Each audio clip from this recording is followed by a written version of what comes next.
পার্শ্ববর্তী এলাকা নৈহাটি। মাত্র 17 বছরের একটি ছেলেকে, জানেন তো আপনারা ঘটনা? আরে ভাই, আমি যতটুকু খবর পেয়েছি, শহরের দিকে বাড়ি, গ্রামের দিকে ঘুরতে এসেছে, আম বাগান দেখেছে, হয়তো মুখের আম বাগানে একটু আম পাড়তে গিয়েছে, ভালো লেগেছে, দুটো পানি ফল তুলে খাবো।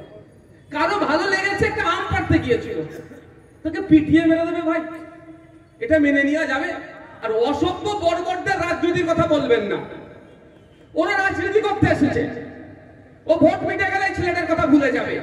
যদি এরা সত্যিকারের অর্থে হিন্দুরই যদি পাশে থাকার ইচ্ছা থাকতো এদের, তাহলে সোদপুরের তিলোত্তমা এতক্ষণ পরে তার বিচারটা পেয়ে যেত।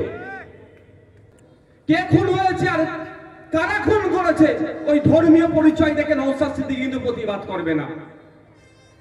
অন্যায় হয়েছে, চরম অন্যায় হয়েছে।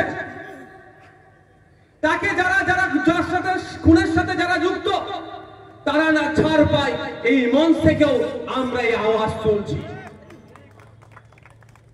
আমরা ধর্মীয় পরিচয় দেখে প্রতিবাদ করব না, সিলেক্টিভ প্রতিবাদ করার পক্ষে আমরা নয়। যে অন্যায় করেছে, যারা যারা এর সাথে যুক্ত, কোন রাজনৈতিক রং না দেখে, ধর্মীয় রং না দেখে, ওই 17 বছরের তরতাজা ছেলেটিকে যারা খুন করেছে, প্রত্যেককে ধরে জেলের মধ্যে রাখা হোক এবং সর্বোচ্চ শাস্তির ব্যবস্থা হোক, এ দাবি আমরা চাই করছি।